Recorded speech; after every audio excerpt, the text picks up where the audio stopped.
최상천의 사람나라 24강 대한민국 대 박정희의 전쟁 10번째 쌍둥이 천황 탄생입니다. 지금 우리가 주권전쟁 얘기를 계속 해오고 있는데요.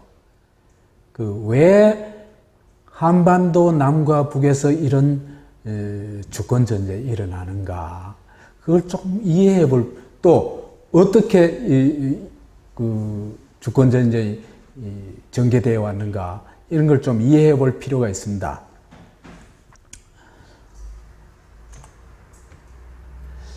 이 미국과 소련이라는 세계 최강의 나라, 자본주의 최강나라, 사회주의 최강나라, 이 두 나라에 의해서 분단이 되었다는 게 우리한테는 굉장히 뼈아픈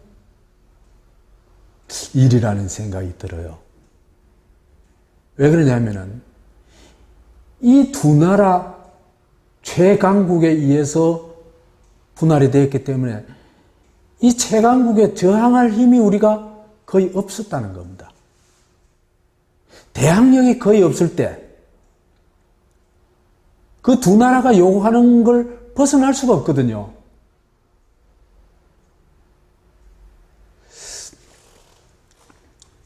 그래서 미국이 설계한 대로, 소련이 설계한 대로 나라가 만들어지거든요.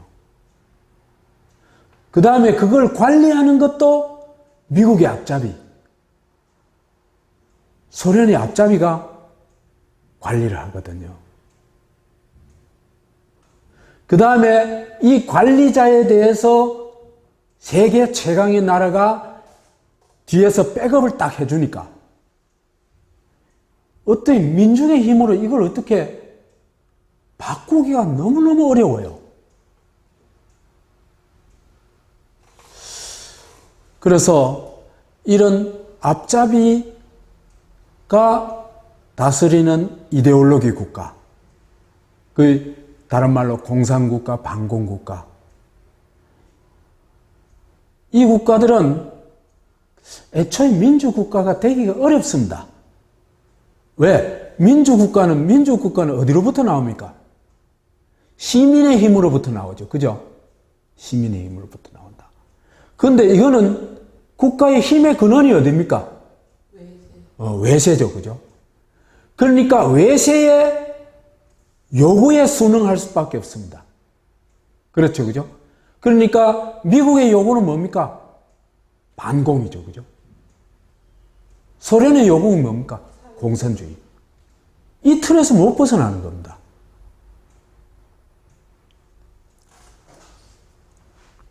그래서 앞잡이 정권이 반대파를 박멸해도 도대체 거기에 대항할 수가 없습니다. 그 다음에 미국과 소련이 요구하는 이데올리 체제가 강제가 돼도 그걸 방어할 도리가 없습니다. 그래서 이렇게 되면은 둘 다 반신불수의 위성국가가 될 수밖에 없습니다. 그래서 그게 반공국가가 되고 공산국가가 되어버리는 겁니다. 독일은 그런데 분단국가임에도 불구하고 독일과 한국은 너무 다르죠. 그죠? 이거 참 깊이 연구해 봐야 돼요. 그래서 우리가 독일의 길에서 뭔가 배울 수 있다면 많이 배워야 됩니다. 배우는 게 절대 부끄러운 거 아니거든요. 이건 나중에 또 기회 있으면 얘기를 하도록 합시다. 이래 되니까 껍데기는 남한은 민주공화국이었죠. 그죠? 북한은 인민공화국이죠. 그렇죠? 그럼에도 불구하고 이 앞잡이들이 독재를 하는 걸 막을 수가 없어요. 왜? 시민의 힘은 아직 굉장히 취약하죠. 그죠? 민주주의를 해본 경험도 없고 주권의식도 빈약하고. 그렇죠. 그죠? 그런데 이들은 미국과 소련이 뒤에서 딱 받쳐주고 있잖아요. 이래 되면은 명목상은 인민주권으로 되어 있죠. 대한민국 헌법에도 그렇고 조선민주주의 인민공화국 헌법에도 명목상으로는 인민주권으로 되어 있습니다. 그렇지만은 이 권력을 잡은 앞잡이들이 그 주권을 반드시 탈취하려고 하겠죠. 그죠?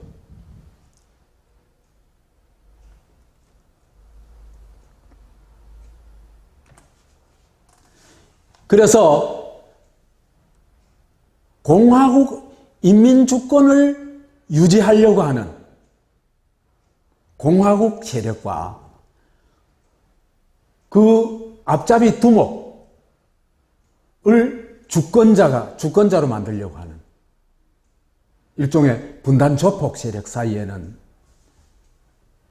일대 전쟁이 일어날 수밖에 없습니다. 그리고 그 전쟁은 어쩔 수 없이 일정 단계까지는 시민이 정말 민주의식이 상당한 정도로 성숙하기 전까지는 일방적으로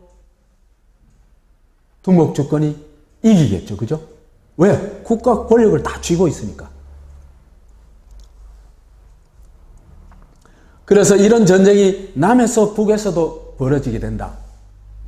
남에서는 대한민국과 박정희의 전쟁, 북에서는 조선민주주의 인민공화국과 김일성의 전쟁, 이 주권전쟁이 벌어지게 된다. 이 주권전쟁에서 국가가 말하자면 박정희, 김일성 이들이 이길 수 있는 결정적 무기를 가지고 있습니다. 시민 주권을 객소리 못하게 눌러버릴 수 있는 결정적 무기. 그게 뭘까? 그게 국정진리입니다. 그래서 남에서는 국정진리가 뭡니까? 반공이 국정진리죠. 그렇죠, 그죠? 그래서 이게 처음에는 반공주의 정도로 됐다가 나중에는 이게 반공이 국시로 됩니다. 5.16 이후에는. 그죠? 그래서 반공을 이길 장사가 아무도 없습니다. 절대로 나올 수가 없습니다. 왜? 반공은 국가의 이데올로기이기 때문입니다. 국시라는 게 국가 이데올로기라는 얘기죠. 그죠? 북에서는 그 공산주의가 국정 진리였죠. 그 다음에 이제 김일성의 말이 차차차차 김일성 독재 체제가 되면서 김일성의 말이 절대 진리가 되어버리죠. 그죠? 그게 뭡니까? 주체사상입니다.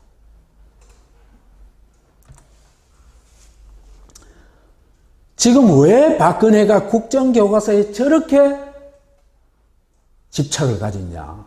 그게 바로 국정진리를 틀어질 수 있는 가장 중요한 수단이기 때문입니다.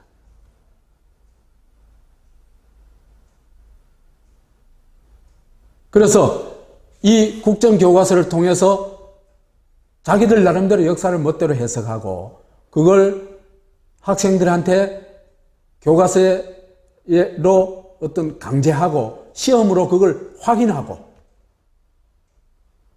이렇게 됨으로써 역사를 자기들의 입맛에 맞도록 바꿔낼 수가 있습니다.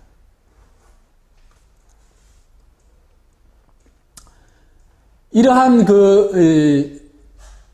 국정교과서는 바로 사람들을 세뇌시키는 그 핵심 프로그램이다. 이렇게 보면 되겠습니다.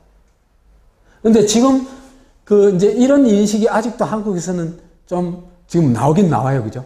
나오긴 나오는데 아직 불철저해요.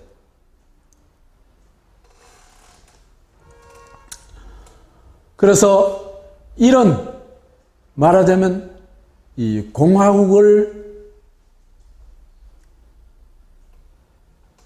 조폭체제로 바꾸려고 하는 그 세력들이 지금까지 굉장히 많이 있었죠. 그죠? 이런 체제를 추구한 반국가 반공화국 수개가 남북한에 걸쳐서 몇 사람이 있습니다. 이승만이 바로 그랬죠. 그죠? 반공을 빌미로 해가지고 100만 정도의 사람들을 학살하고 그 온갖 방법으로 권력을 연장했죠. 그죠? 그러다가 소위 4.19 60혁명으로 실패하고 쫓겨나가지고 하와이 가서 생을 마감했습니다. 그래서 한국에서 이 최초의 말하자면 이 대한민국 수호혁명이었죠. 그죠? 대한민국을 지켜낸 혁명이었습니다. 그죠? 그 다음에 북에서는 김일성이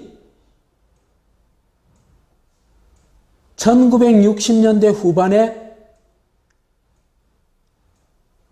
성공을 합니다. 그래서 조선민주주의 인민공화국은 사실상 유일체제로 김일성 유일체제로 바뀌고 1972년에는 김일성 신국으로 공식 출범하게 됩니다. 박정희도 이제 이 전형적으로 이제 조폭제를 추구한 사람인데 두목 주권을 추구한 사람이죠. 그죠? 추구한 사람인데 김일성의 도움으로 성공을 거둡니다. 우리 이따 좀 보겠습니다만은. 그래서 대한민국을 유신체제로 바꾸고 1인 독재 체제를 구축을 합니다만은 그 부마 항쟁과 김재규의 소위 탕탕혁명, 총알 두 방으로 천황을 제거해버렸죠. 그죠? 이 독재자를 제거해버렸죠. 그래서 박정희 유신체제는 마감이 됩니다. 전두환 또 광주 학살을 통해 가지고 일시적으로 성공을 했죠. 그죠? 성공을 했지만은 60항쟁 이후에 무기징역형을 선고받고 이제 그 다음에 각종 여튼 범죄가 드러나게 되면서 퇴출되게 됩니다. 여하튼 네 사람이 이 조폭체제를 공화국을 무너뜨리고 조폭체제를 추구했습니다만은 지금까지는 성공한 사람은 김일성뿐이다. 이래 얘기를 할 수 있습니다. 그런데 아직도 그래서 북에서는 조폭체제가 아주 굳건하게 구축되어 있는 반면에 남에서는 지금 또 국정교과서를 둘러싸고 이 주권전쟁이 진행 중이다.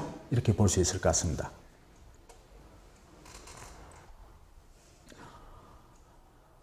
이 주권전쟁에는요, 기본적으로 두 가지 목표가 있습니다. 이걸 해야 그 주권전쟁에서 실제로 이길 수가 있습니다. 박정희가 추구했던 게 뭐죠? 바로 국가개조, 인간개조였죠. 그죠? 이 두 가지를 해내야 민주공화국을 조폭국가로 바꿔내고 그 체제가 유지될 수가 있습니다.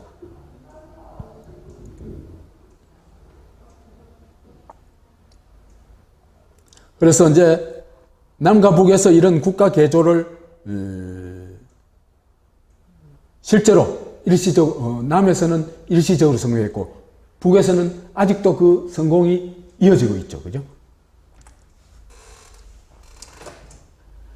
그 다음에 인간 개조는 우리 전번 시간에 많이 얘기했죠. 그죠? 태극교와 인간 개조 그러면서 많이 얘기를 했습니다.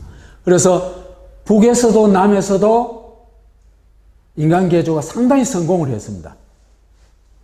그래서 인격 주체가 뭡니까? 사고와 행위의 주체입니다. 그죠? 사고와 행위의 주체, 사고할 줄 알고 어떤 자기 결정을 할 수 있는 존재, 그 인격 주체가 뭐로 바뀌어버렸다? 로봇으로 바뀌어버렸다. 모든 것을 그 국가가 프로그래밍하고 국가가 결정하는데 무조건 따라가는 존재로 되어버렸다.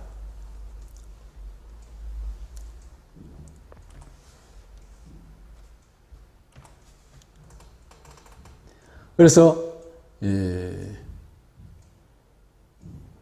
남북에서 주권전쟁이 남에서는 대박전쟁을 통해 가지고 박정희 승리함으로써 국가개조, 인간개조에 성공을 했고, 그런데 김재규가 박정희를 쏘아버림으로써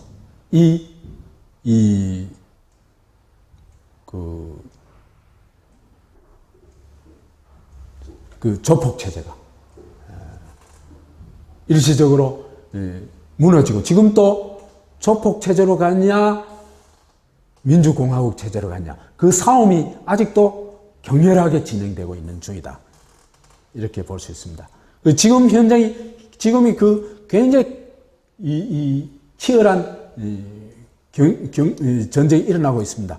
그 전쟁의 핵심 뭐냐면은 박근혜의 국정교과서 전쟁이라고 얘기를 할 수 있습니다. 그렇지만은 제가 보기에는 박근혜의 국정교과서 추진이 성공할 가능성은 뭐 거의 없다, 이렇게 볼 수 있습니다. 이 역사학계가 이런 국정교과서 회귀를 막는 데는 지금 굉장히 결정적인 역할을 하고 있죠. 그죠? 그래서 역사학계가 왜 그런 역할을 하는지 하는 것도, 지금 우리가 할 수 있는지 하는 것도 굉장히 눈여겨볼 필요가 있습니다. 이런 얘기를 할 수 있어요. 우리나라 학계가, 그죠? 대부분 지식 소매상들입니다. 그죠? 자기가 직접 연구해가지고 얻은 이론이나 결론이라는 게 없어요. 거의 다 미국, 일본, 유럽 이런 나라에서 만들어진 이론을 책 몇 권 보고 학생들한테도 장사하고, 그죠? 프로젝트 사업도 하고, 그래서 지식 소매상 역할을 하고 있는 겁니다. 지식인이 아닙니다. 우리나라 교수들 대부분. 근데 역사학계는, 그죠? 거의 다 지식인입니다. 예. 남의 거 뺏기는 게 아니고 자기가 연구해가지고 어떤 논리, 이론, 어떤 새로운 이해를 만들어내가지고 제시하지 않으면 논문이 안 됩니다, 아예. 그러니까 반드시 자료를 보고 해석을 하고 나름대로 재구성을 하고 하는 그런 지적 과정, 지적 생산 과정을 겪습니다, 역사학계는. 그렇기 때문에 역사학계가 다른 학계와 다른 점은, 다른 학계는 아까도 말했다시피 지식 소매상들이다, 대부분. 그런데 역사학계는 지식인들이라는 겁니다. 지식 생산자들이라는 겁니다. 그렇기 때문에 지식이 얼마나 소중하고 진리가 얼마나 중요하고 그것을 어떻게 지켜내야 되는지 너무나 잘 알고 있습니다. 소매상들은 아니죠. 자기 장사하면 그만이죠. 그렇죠, 그죠? 아마 다른 분야에서, 그죠? 이런 일이 일어났을 것 같으면은 국가의 정면으로 반대하고 맞서는 학자가, 그죠? 제가 판단하건대 그 학계의 10%를 절대로 안 넘을 겁니다. 그런데 역사학계는 90%가 국가의 국정교과서 계획을 단호하게 맞서고 있습니다. 그래서 한국 역사학계가, 그죠? 정말 자랑스러운 면이 그런 겁니다. 역사학계의 꽁무니를 따라다녔던 보람을 요즘 많이 느낍니다.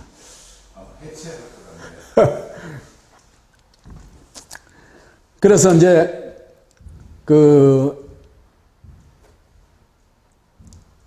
이 대박전쟁,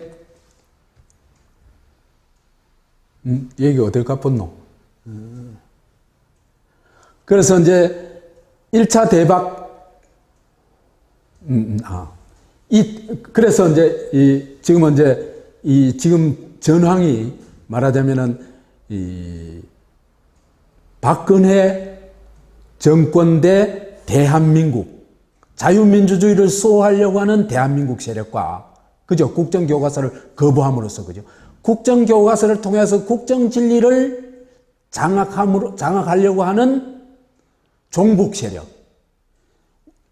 국정교과서를 끝까지 고수하고 그걸 유지하는 나라가 어느 나라입니까? 조선민주주의 인민공화국입니다. 그 민주주의 인민공화국이라는 건 뻥이에요. 그죠? 그냥 김일성 신국이죠. 그죠? 이 나라를 가장 충실하게 따라가려고 하는 게 박정희와 박근혜입니다. 그렇기 때문에 우리나라, 그죠? 진짜 종북은 박정희와 박근혜입니다. 지금 다 보여주고 있잖아. 그죠?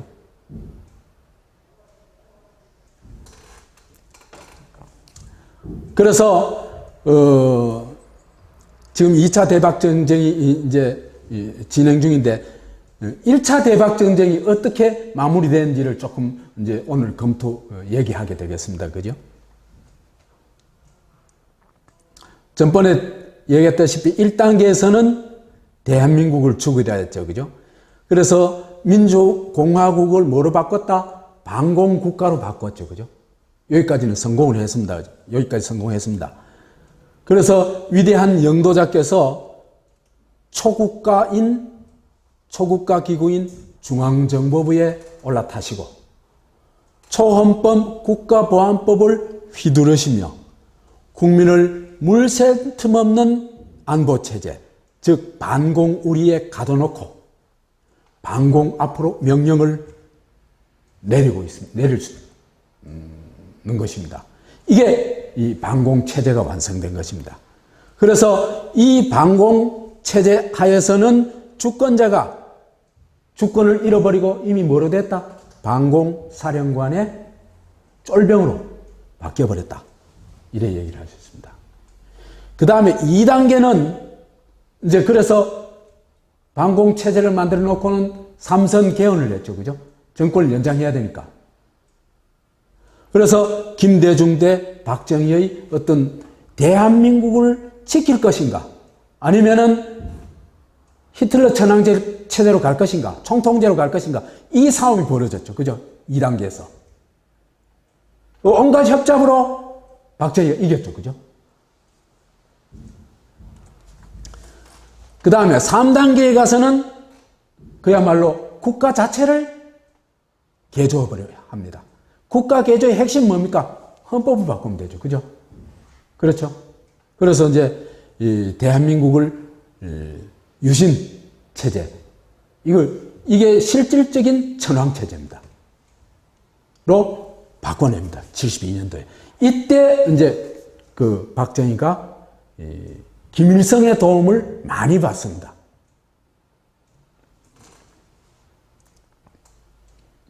그 다음에 이제 이 유신 체제가 정착되게 되면은 이제는 국가는 완전히 누구 사유물? 박정희 사유물이죠. 그죠? 박정희 가상이 되어버립니다. 그 다음에는 인간을 완전하게 이제 개조를 해야 됩니다. 이미 1972년도에 충성맹세를 통해 가지고 사실상 태극교 신도로 만들어 놨죠. 그죠? 이런 게 이제는 신도들의 어떤 국기에 대한 무조건, 국기와 국가에 대한 무조건적인 충성을 제도화하고 의례화하기까지 합니다. 그죠? 그래서 제도화 의례한 것이 핵심 뭐라고 얘기했습니까? 국민의례와 국기 강화식이라는 얘기를 했죠. 그죠? 그래서 78년도에 국기 강화식이 제도화되면서 한국인은 거의 태극 로봇으로 바뀌었다. 이렇게 볼 수 있습니다. 이런 4단계를 거치게 되는데 지금 우리가 오늘 얘기하려고 한 것은 요 국가 개조 부분입니다. 김일성과 박정희의 7.4 천하금 공작, 김일성과 박정희의 독재의 비밀에 대해서는 전번에 우리 얘기했죠. 사탄놀이를 한다고, 그죠? 서로 무슨 역할을 해줍니까? 김일성은 북괴 역할을 너무나 잘해주죠, 그죠? 그렇죠. 총 쏴주고, 어부 끌고 가고, 그 다음에 뭡니까? 김신조 부대 내려보내고, 삼척 공비 내려보내고, 도끼 만행하고, 이런 식으로 해가지고, 너무나도 이제 남한 사람들이 공포를 느낄 수 있도록 연출을 해줍니다. 그럼 남한에서도 또 그대로 했다는 얘기를 했죠. 북파 공작은 얘기했죠. 전번에, 그죠?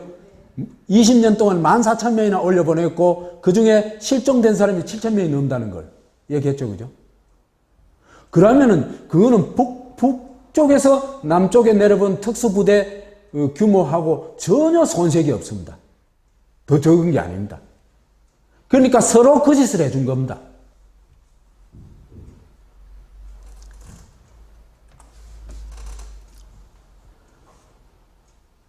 그래서 이제 이렇게 되면요, 진짜 김일성이 박정희의 수호천사의 역할을 해준 겁니다. 그죠? 그럼 북에서도 거꾸로 마찬가지입니다. 그러니까 이 분단 독재 체제를 유지하는 것이 겉으로 보면은 서로 으르렁대고 적대적이죠, 그죠? 싸우는 것 같지만은 그 싸움의 뒷면에서는 공조를 하고 있다는 겁니다. 이게 말하자면 적대적 공조죠, 그죠? 이 적대적 공조를 아주 교묘하게 이용한 게 7.4 공동성명입니다. 그런데 1971년도에는 그 박정희에게 엄청난 위기가 닥쳐옵니다.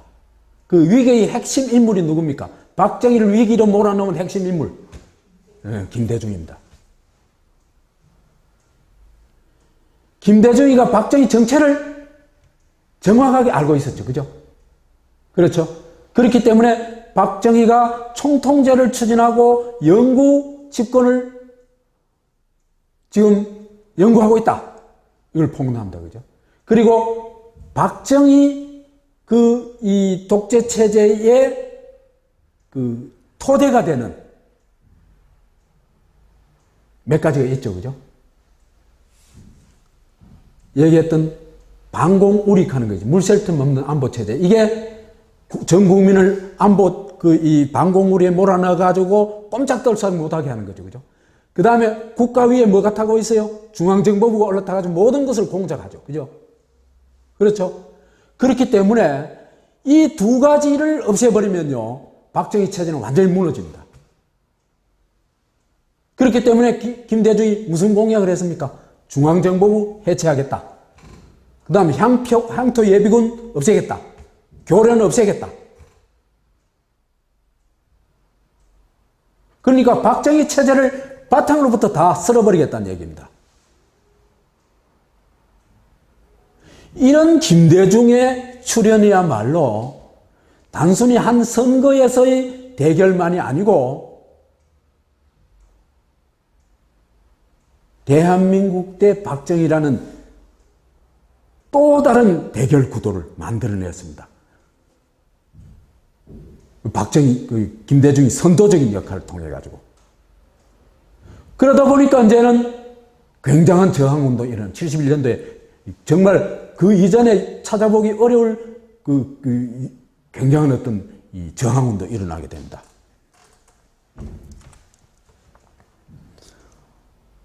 광주 대단지에서 민중봉기가 일어납니다. 한 5만 명이 상당히 폭동을 일으킵니다. 그 다음에 노동자들이, 그죠? 이 노동자들의 어떤 이 분노가 또 폭발하는데, 대표적으로 베트남 파견됐던 노동자가, 그죠? 밀린 임금 내놔라 하면서 이 칼 빌딩에 들어가지고 방화까지 합니다. 분노가 극에 달하니까. 우리나라 재벌들 하는 짓 다 알잖아, 그죠? 그 다음에 대학에서는 대학 자주화 선언이 터져 나옵니다. 교수들이. 그 다음에 학생들이 교련 반대 시위가 폭발합니다. 이러다 보니까 도저히 경찰로서는 막을 수가 없어요. 이게 한계가 왔어요. 그러니까 군대를 동원합니다. 그래서 서울 시내 10개 대학의 위수령을 내려가지고 10개 대학의 군대를 주둔시킵니다. 그리고 학생들을 마구잡이 연행하고 서클이라고 생긴 서클은 싹 없앱니다. 좀 사람들이 모여가 토론하겠다 싶은 그건 다 없앱니다. 그죠? 박근혜 정권 들어서고 여기까지는 안 갔지만요. 한국 사회에서 없어진 게 뭡니까? 토론이 없어졌습니다. 토론하는 거 봤어요, 요즘? 토론은 거의 없습니다.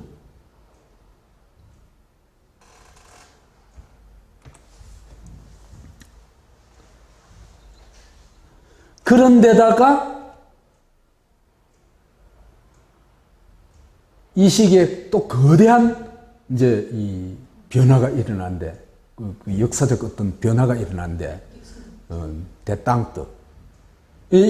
지금 있잖아, 그죠? 박정희나 김일성이나 어디에 의지하고 있습니까? 분단 체제에 의지하고 있죠, 그죠? 분단을 이용해서 서로가 서로를 독재 체제를 지원해 주죠. 그죠? 그런데 이 분단 독재 체제, 말하자면 공산주의와 반공주의의 대결이라는 이 대결 구체제가 무너져 버리면 어떻게 돼요? 존립 기반이 없어져 버립니다. 그러니까 그 분단 체제를 백업해 주는 게 뭡니까? 냉전 체제죠, 그죠? 이 냉전 체제에 중대한 변화가 일어나고 있는 겁니다. 그래서 이제 이런 이 중대한 변화의 몇 가지 요소들을 볼 것 같으면요. 신생 독립국가가 폭발적으로 늘어납니다. 그래서 1960년대 유엔 가입국이요. 물경 42나라입니다. 제가 일일이 다 세어봤어요. 이 차트 보고. 그런데 이 나라들이 대부분 어떠냐면 미국과 소련의 줄을 안 돼요. 독자적인 길을 걸어요. 오히려 제3세계의 길을 걸어요. 그러니까 미국과 소련의 영향력이, 그죠? 갈수록 줄어드는 거예요. 왜 영향력이 줄어드냐면 이 나라들을 자기 휘하에 두려고 할 것 같으면은 뭘 해줘야 돼요? 돈을 대줘야 되죠. 그죠?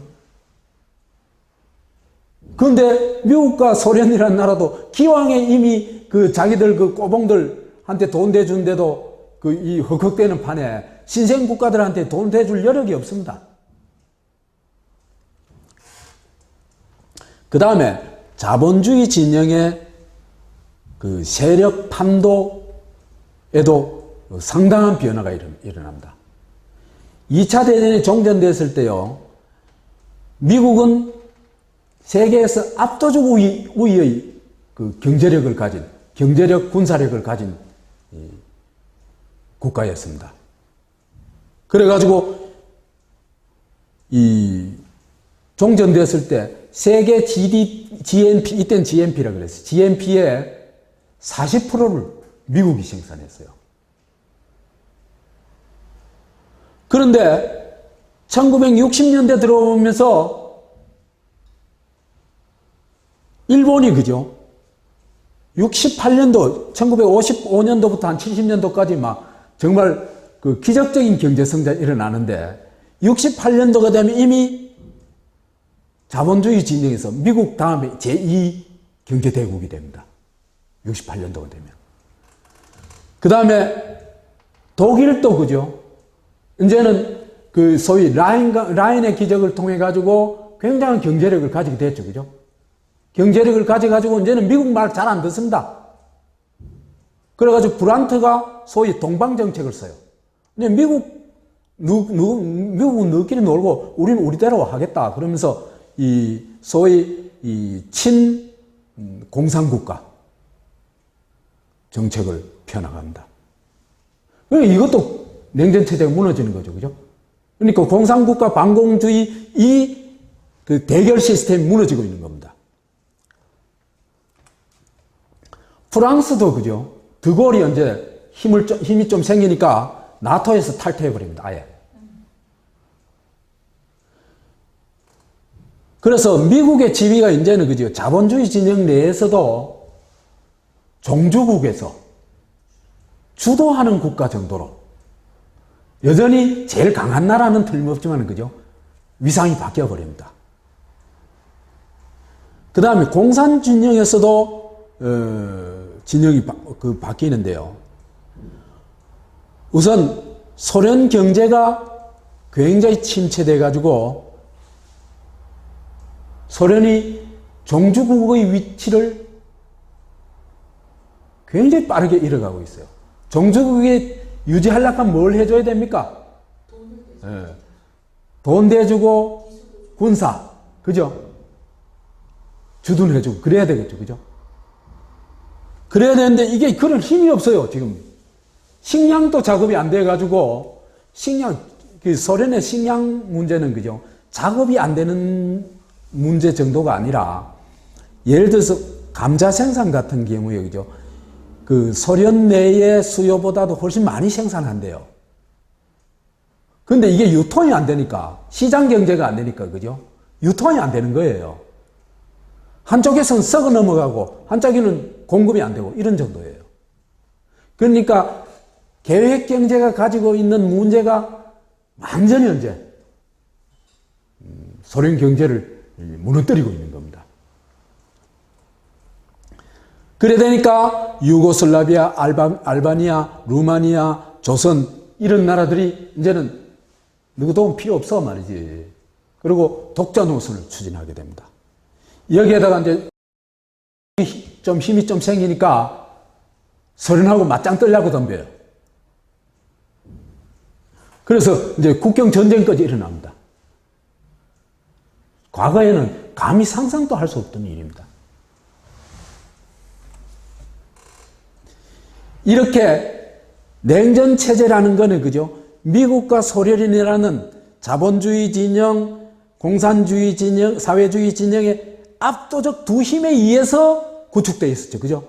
근데 이 힘이 진영 전체를 지탱할 만한 힘이 전혀 없어지니까 이 체제가 와르르 변화할 수밖에 없습니다. 그래서 이제 미국도 더 이상 이제는 이 냉전 체제를 유지하기 버거워지니까 대탕트 전략을, 소위 평화 공존 전략으로 가게 됩니다.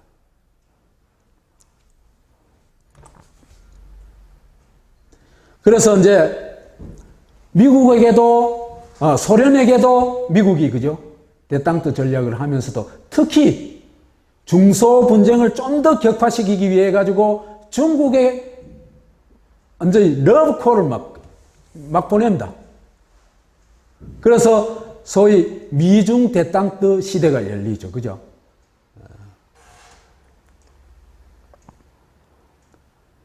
이래 되니까 이제 냉전 체제가 완전히 대땅트로 흘러가게 되니까 분단 체제가 위기를 맞게 됩니다. 더구나 그죠? 미국이 이제는 월남전에 한번 시급을 했거든요. 월남전에 그죠? 한 전쟁 3년 동안에 3만 명 이상 죽습니다. 미군 병사가. 그러니까 반전 데모가 막 폭발하고 하니까 미국도 못 견디겠죠. 그죠? 그래가지고 이제 월남에서 손을 떼기 시작합니다. 그러면서 지 나라는 지가 지켜라. 소위 닉슨 독트린이 나옵니다.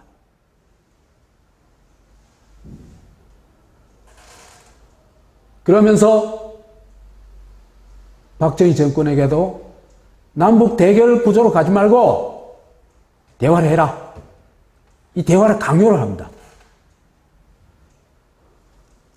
이래 되니까 이제 박정희한테 이제 심각한 어떤 위기가 온 겁니다. 정권에 대한 저항 운동도 격해졌고, 그죠? 이 대땅트로 인해 가지고 남북 대결을 통한 어떤 이 남한에서의 어떤 독재 체제의 정당성도, 그죠? 이제 사라질 위기에 처했어요.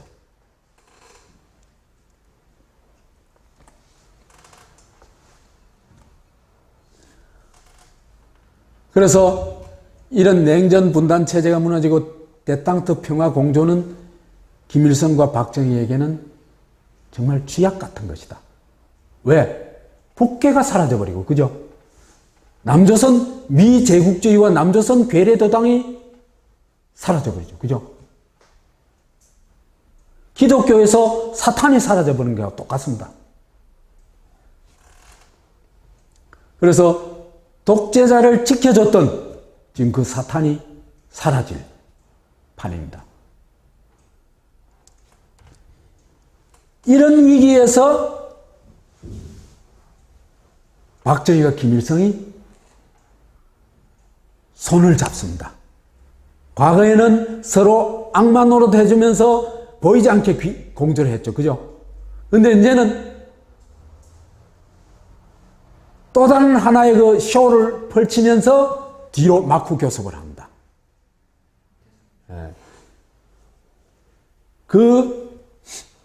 그래서 박정희가 이 대탕트를 이용해서 위기를 돌파할 어떤 책략을 세우니까 김일성이 여기 나온 대로 친구야, 내가 도와줄게.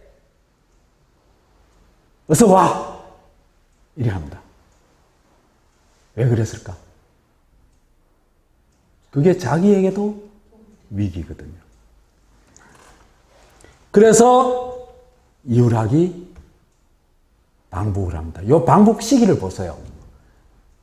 71년 4월 7일 날, 72년 2월에 닉슨이 중국을 방문하는데, 그죠? 그 중국 방문하고 나서 한 3달 후에 가죠. 그죠? 3달도 안 돼가지고 가죠. 그죠? 그러니까 이 대탕트에 대해서, 대탕트 시기에 김일성과 박정희가 얼마나 위기의식을 심각하게 느끼는가를 보여주는 겁니다. 그래가지고 서로 짝짝구이 돼가지고 올라오라. 그래가지고 만나는 겁니다.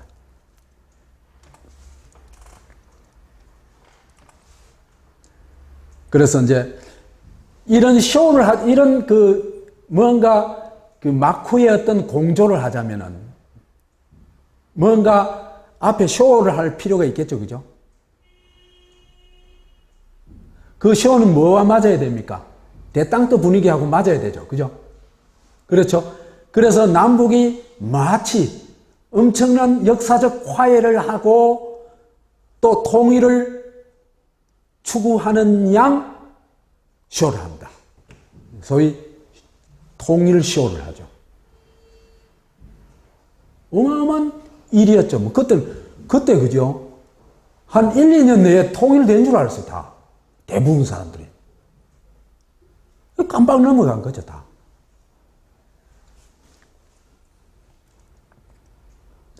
그래서 눈만 뜨면 욕을 해대고 서로 악마짓을 일삼던 김일성과 박정희가 어느 날 갑자기 통일 3대 원칙, 자주, 평화, 민족 대단계를 선언하고 통일 잔치를 전국 규모로, 세계 규모로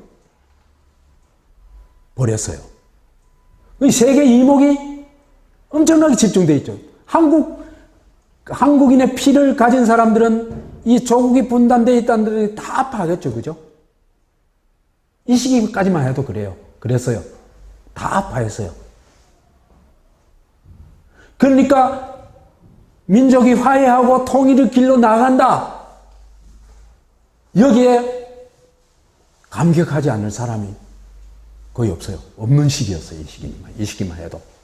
지금은 많이 달라졌죠. 그죠? 이렇게 민족의 눈을 다 붙잡아 놓고 마술하는 거 있잖아요. 그죠? 마술의 핵심 비밀이 뭔지 아세요? 사기. 사기인데 그 사기를 어떻게 치냐 하는 겁니다. 눈을 다 한 군데 집중시켜 놓습니다. 자기들이 하는 걸 못 보도록. 그게 제1 조건입니다. 그죠?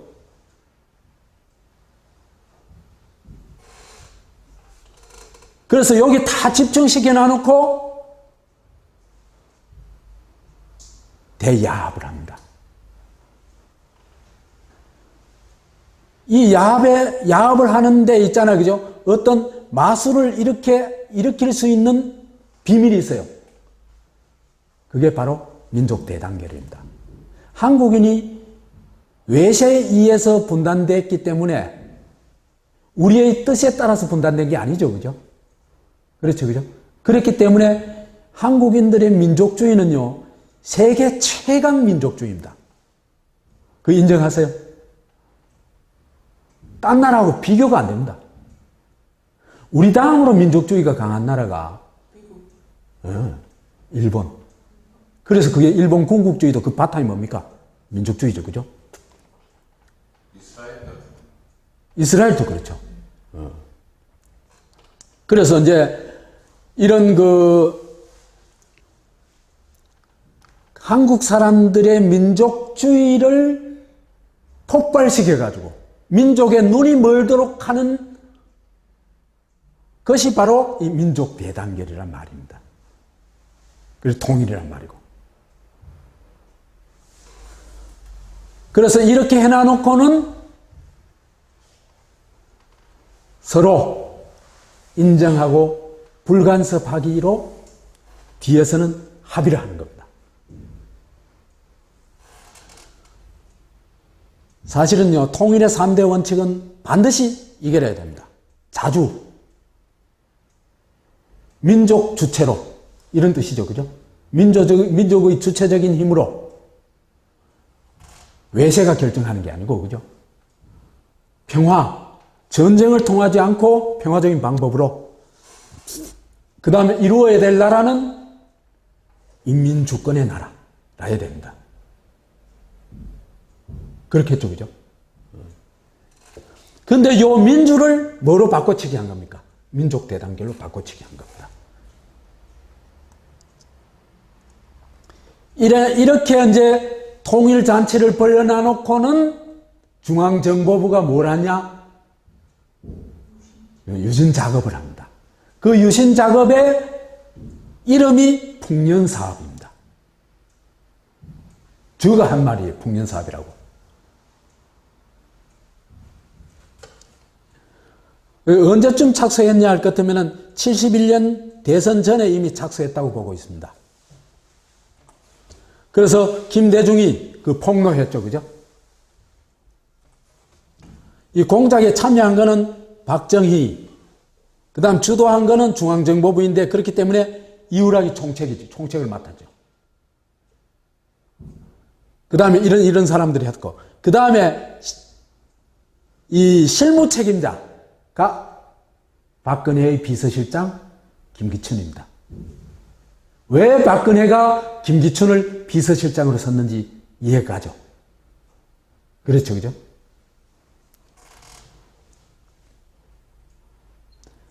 그래서 매주 이런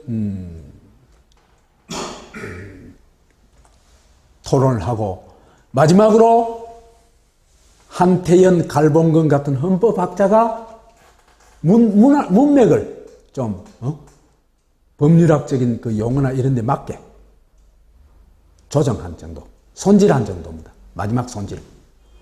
교정 본 정도죠.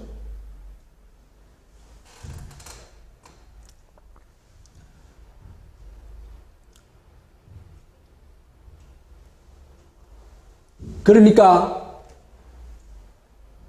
통일 쇼를 벌이는 것도 어디에서 논의됐다는 얘기입니까? 사실은 이후라이가 북한에 방문해가지고 우리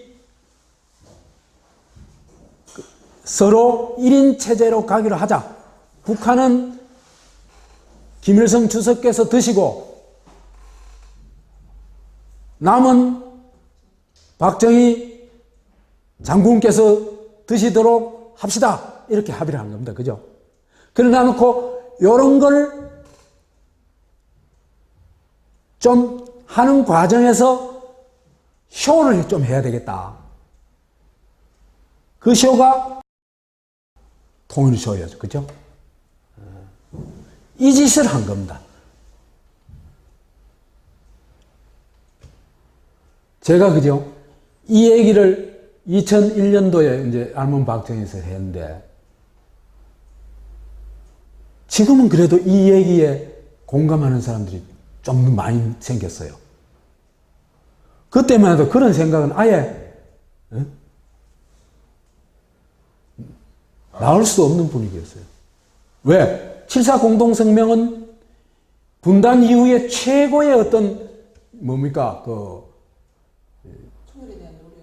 통일에 대한 이정표적인 어떤 작품이라고 생각을 했어요. 그래 배웠죠, 그죠? 이게 사기단 말이에요. 그러니까 뭘 하기 위한 사기다? 유신체제, 유일체제로 가기 위한 쇼였다. 이겁니다. 그렇기 때문에요. 이 7.4 공동성명이나 헌법 개정이나 이런 문제에 대해 가지고, 그죠? 남북, 이제 북한도 그랬고, 남한을 보면요. 참 놀라운 일을 발견해요. 미국보다도 북한에 먼저 그 사실들을 통보해줘요. 놀랍죠, 그죠? 우리 헌법 요래 바꾸기로 해서 딱 통보해줘요. 그래가지고 같은 날 헌법 공포를 합니다. 그죠? 1972년 12월 27일 같은 날 합니다. 이후락이 비밀 방북했을 때 얘기를 보면요. 얘들이 뭘 했는지 드러나요. 김일성이가 이후락을 2번이나 만나줘요. 김일성이 그 2번 만나준 그 나름으로서는 엄청난 이 대우를 해준 겁니다. 직접 마중까지 나와요. 엘리베이터에서 내린 앞까지. 굉장한 거예요. 김정일이가 박근혜 맞을 때 하고 비슷한 수준이에요. 그 영거푸 영웅친호를 해요. 영웅이 시작하면서 이후락이라. 아니 이해가 가요? 적국의 중앙정보부장을 영웅으로 호칭한다. 이게 이해가 가요? 요게 바로 진실을 말해주는 겁니다. 그래서 이제 이후락과 김영주가 공모를 했죠. 그죠? 그 공모한 것에 대해서 밀약을 한 것에 대해서 김일성이가 어떻다? 굉장히 흡족했기 때문에 이런 헛소리를 하고 너스레를 떨었겠죠. 그죠? 그래서 제 책에 썼던 걸 여기 조금 인용해 봤어요. 두 사람은 화기애애한 정도를 넘어 김일성과 이후락이 말입니다. 흥분 상태에 빠져 있었다.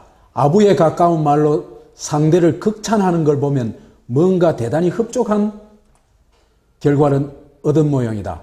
김일성의 다음 이야기가 의미심장하다. 이부장 동지, 이후락한테 얘기하는 겁니다. 박정희 대통령께서 공산주의 친구 하나 사귀어도 좋지 않은가? 우리는 박 대통령 개인을 반대하지 않고 친구가 될 용의가 있다고 전해주시오. 5분에 우리 정말 큰일 해냈습니다. 이 얘기입니다. 그죠? 중앙정보부를 동지라고 부르고, 그죠? 박정희하고 친구하겠다고.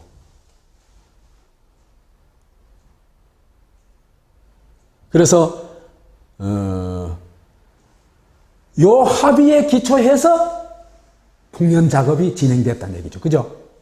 그러니까 풍년 작업에서 하는 것은 남북이 합의한 내용이다. 이 얘기입니다.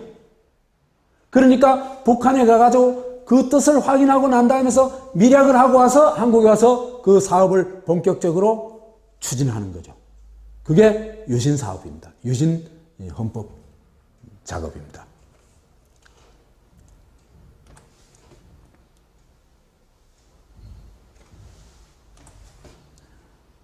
그래서 7.4 야합을 통해서 이전의 악마의 공조에서 이제는 악마의 동침으로 까지 나아갔다. 김일성과 박정희가 이래 얘기를 하셨습니다. 그래서 7.4 공동성명의 목적은 민족 화합도 통일도 아니다. 그건 다 쇼의 뿐이다.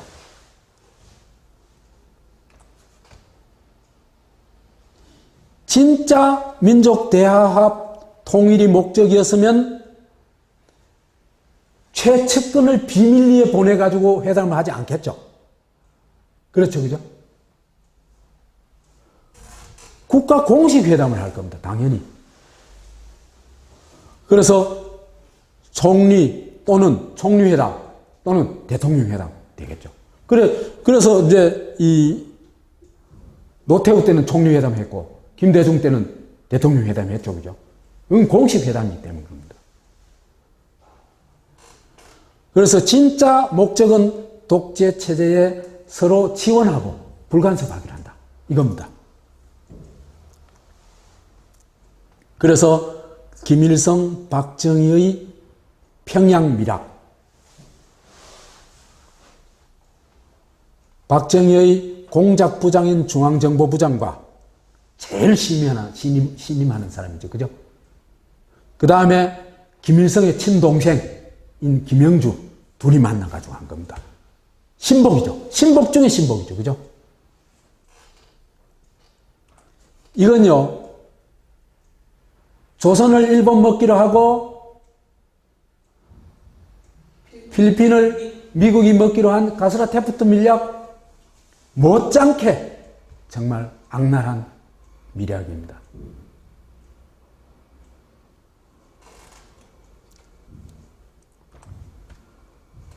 그래서 그러다 보니까 이 공식 문서에다가 그죠, 서명을 어떻게 했냐면 서로 상부의 명을 받들어 이후락 김영주 이렇게 서명을 합니다. 이게 무슨 명입니까? 이 문서는 국가 간의 공식 문서 또는 어떤 조직 간의 공식 문서가 아닙니다. 그죠?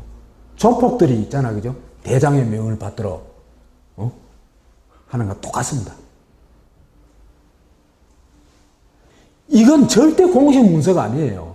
공식 문서가 되려고 할 것 같으면 대한민국 중앙정보부장 이후락, 그 다음에 조선민주주의 노동비서인가? 그 여하튼 김영주 요래 서명이 돼야 됩니다. 그죠? 그래서 이런 7.4 야합을 통해 가지고 이제 서로 합의를 하고 유일체제로 가게 됩니다. 그래서 유신이와 이 동침을 통해 가지고 유자 돌림이 그죠? 상등이를 놓습니다. 그게 유신이와 유일입니다. 그래서 이제 국가 개조를 하는데요. 공화국을, 남은 무슨 공화국? 민주공화국을, 북은 인민공화국을 공식적으로 죽이고, 남의 북에 실질적으로 한 사람이 모든 권력을 독점하는 완벽한 천황체제, 일본식 허수아비 천황체제가 아니고 진짜 천황체제, 레알 천황체제를 만들어냅니다. 그게 유신체제고 유일체제입니다. 유신체제는 보면요, 대통령이 초국가, 초헌법적 존재예요. 말하자면 국가 위에 슈퍼 권력이 예요. 있잖아요. 그죠? 히틀러도 국가 위의 권력이 아닙니다. 국가 아래 권력입니다. 스탈린도 국가 아래 권력입니다. 그런데 박정희나 김일성은요, 국가를 지가 조직하고 국가를 지가 지도해요. 그러니까 무슨 얘기입니까? 국가 위에 올라탄 존재다는 얘기입니다. 그게 헌법적으로 보장되어 있는 게 유일체제와 유신체제입니다.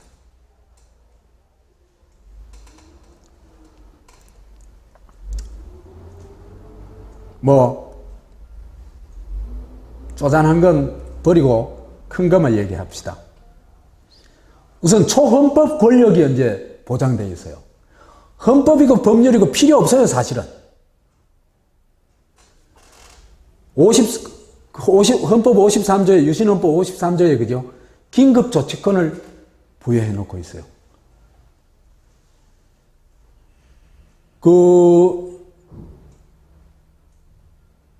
국가 전반에 걸쳐 필요한 긴급조치를 할 수 있다. 어떤 제약 조건이 없어요.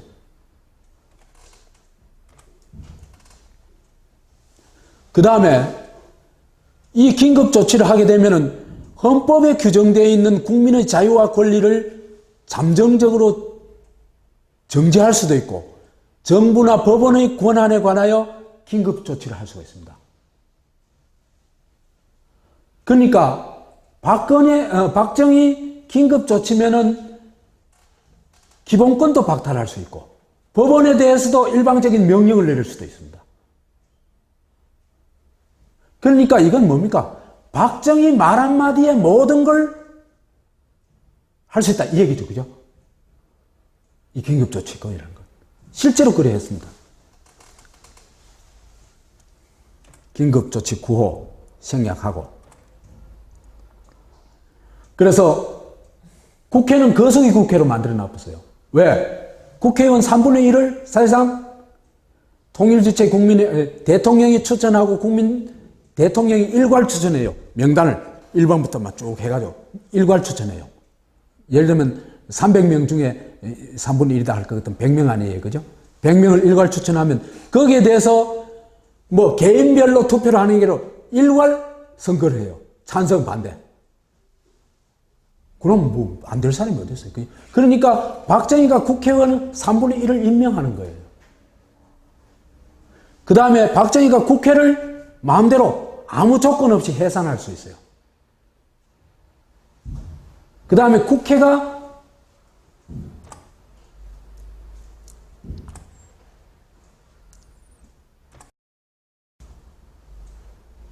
정부를 견제할 수 있는 그 유일한 게 국정조사권인데, 그죠? 이걸 없애버렸어요. 그러니까 국회는 박정희의 요구에 따라 법을 만들어내는 존재에 불과합니다. 이것도 국회도 뭐죠? 박정희 사유물이 되어버렸다. 그 다음에 법원은요, 몽둥이 역할을 해요. 몽둥이 역할. 유신 몽둥이 역할을 해요. 왜 그래 됐냐? 대법원장 등 법관을 임명권이 사실상 박정희에 있습니다. 대법원장은 대통령이 국회의 동의를 얻어 임명한다면 그런 국회 동의 얻는 거는 일이 아니겠죠. 그죠?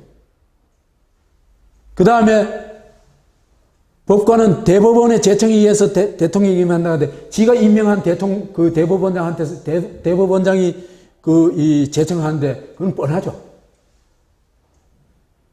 그 모든 법관에 대한 임명권을 사실상 박정희가 가지고 있는 겁니다. 이래 되니까, 그죠?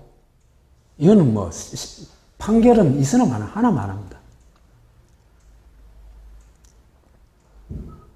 거기다가 중앙정보부가 법원에 상조하면서 판결량까지 교시를 해요. 그러니까 여기서 빠져나올 수가 없어요, 법관들도. 그렇더라도 소심 판결을 하는 사람은 그래도 한두 사람 있어야 될 거 아니에요, 그죠? 그게 한국 사법부의 비극입니다. 그래서 이런 나라에는 사실은 헌법도 법도 필요 없어요. 각하의 긴급조치 하나면, 사실상 각하의 명령 하나면 모든 게 끝이에요. 그래서 각하는 손도 까딱 안 해도 돼요. 아래 것들이 알아서 다 처리해 줍니다. 그 아래 것의 대표가 뭡니까? 중앙정보부죠. 그죠? 그래서 입법부, 행정부, 사법부, 언론은 중앙정보부가 딱 알아서 다 요리해 주고, 그 다음 국민은 4대 국민 사냥기관, 중앙정보부, 보안사령부, 검찰, 경찰이 알아서 조져줍니다. 그럼 박정희는 뭐 하냐? 네. 아래 것들한테 다 시켜놓고는 지는 아래 또리만 가지고 나옵니다.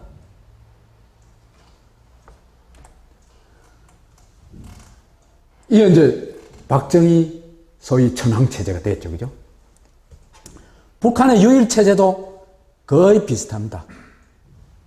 주체사상을 나라의 지도 지침이라고 헌법에다가 못 박아놨어요. 헌법 제4조에다가 못 박아놨습니다. 그래서 주체사상은 국시가 되어버린 겁니다. 그죠? 그래서 헌법 제4조는 김일성의 말씀이 진리요 법이다. 이 얘기입니다. 헌법에 이런 걸 정해놨다는 게 얼마나 웃기는 짓인지도 몰라요. 얘들은. 하도 우물 속에서 살아나오니까. 충효 사상에 젖어 있는 사람들이니까 김일성을 높이 받들면 받들수록 그게 잘하는 짓이라고 알아요.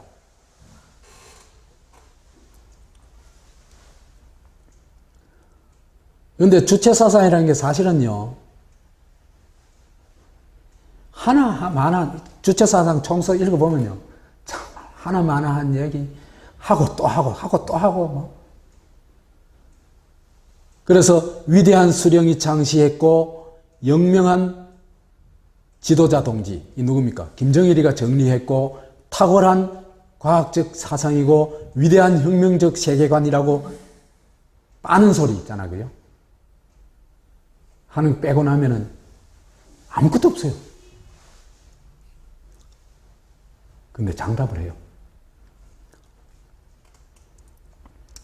그래서 이런 나라에서 이제 헌법에다가 또 주석이라는 이 헌법 조항들을 11개 조항이 있어요. 만들어 놨어요. 거기 보면은 주석은 영도자고 곧 주권자예요.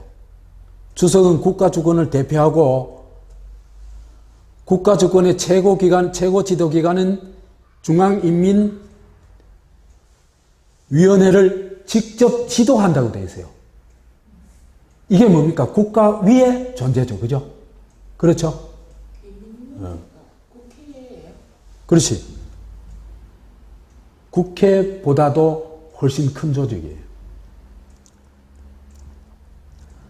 그 다음에 필요에 따라 정무위원회를 소집하고 지도하며 국방위원장이 되어가지고 국가의 일체 무력을 지휘 통솔한다. 국가에 대한, 그러니까 모든 걸 국가를 지도할 뿐만 아니라 국가를 지휘하는 존재입니다. 이게 바로 국가 위의 존재죠. 그죠? 그래서 김일성 영도체제라는 게 얼마나 웃기는 거냐 하면 영도체제라는 책까지 나와 있어요. 주체사서 총서입니다. 총서 중에 제9권인데 이 남한에서도 이게 발행이 되어 있어요. 이런 얘기가 있습니다. 수령의 유일적 영도를 실천하는 원칙은 둘째로, 첫째는 앞에 있어서 그건 뺐습니다. 전당, 전국, 전민이 수령의 명령, 지시에 따라 하나와 같이 움직이고 그것을 무조건 철저하게 관철하는 것을 중요 내용으로 하고 있다. 혁명적인 교열과 질서가 세워질 때 혁명투쟁과 건설사업은 수령의 사상과 의지대로 성과적으로 지시될 수 있다. 이게 뭡니까? 이게 바로 수령 로봇이죠. 그죠? 그렇죠. 그죠? 주체사상 총서를 보면요. 수령과 수령 로봇에 관한 얘기예요. 내용이.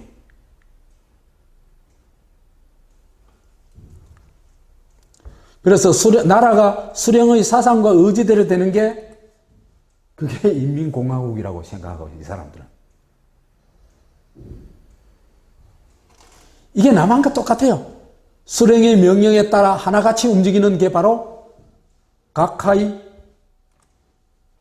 일사불란한 지도체계하고 똑같아요. 이런 걸 누가 합의했다는 겁니까? 기후라이가 북한에 가가지고 김영주하고 합의했고 그 합의했는 내용을 보고 김일성이가 매우 흡족해가지고 영웅 동지력하고 박정희한테 친구하겠다 하고 그죠? 그 다음에 박정희는 김일성의 그런 동의를 얻어가지고 그걸 유신헌법으로 만들고 그래 했죠. 그죠?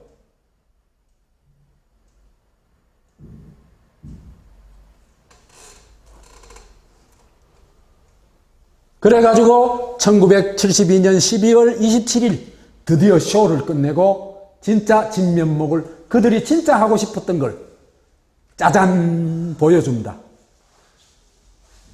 그게 유신헌법과 북한의 사회주의 헌법입니다. 아까도 얘기했다시피 1972년 12월 27일 공포됩니다. 같은 날 공포됩니다. 공식적으로 대한민국과 조선민주주의 인민공화국이 사망한 날입니다. 이때부터는 남한은 대한민국이 아니고 박정희의 것이고 북한은 조선민주주의 인민공화국이 아니고 김일성의 것입니다. 그래서 실제로 이들은 신적인 존재, 국가의 주권자, 실질적 천황에 명실상부한 천황에 올랐다. 이렇게 얘기할 수 있습니다. 허수아비, 일본의 이 천황들, 허수아비 천황이 아닙니다. 그런 허수아비 천황이 아닙니다. 그래서 요즘 또 이래. 김일성은 지금 또 신으로 숭배받고 있죠. 그죠? 박정희는 조금 그래도 민주화되나니까 이제는 신이란 소리는 못 합니다. 그죠? 그러니까 뭐라 합니까? 반신, 반인이라 그러죠. 그죠?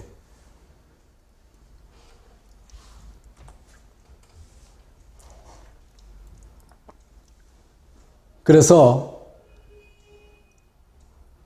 두 사람이 위한 완벽한 국가 사유화가 완성되었습니다. 이런 권력은 전근대의 절대 왕권을 압도합니다. 짐이 국가다. 그죠? 그죠? 그렇죠. 그죠? 국가와 짐을 일체화하죠. 그런데 이 사람들은 국가 위에 올라탄 존재입니다. 짐은 국가와 동격이지만은 김일성과 박정희는 국가 위의 존재입니다. 그러니까 신적인 존재. 히틀러, 스탈린도 능가합니다. 이렇게 국가가 개조되고 나면 어떤 나라가 될까? 이미 공화국은, 인민이 주권자인 공화국은 다 완전히 없어졌죠. 그래서 김일성, 박정희 사유물화된 그 국가는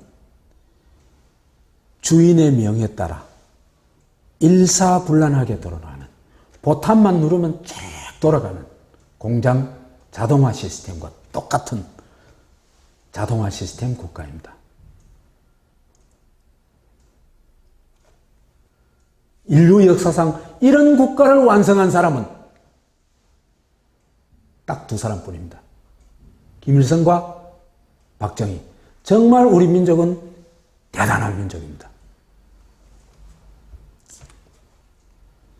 이런 천황위에 오른 둘의 정체가 뭘까?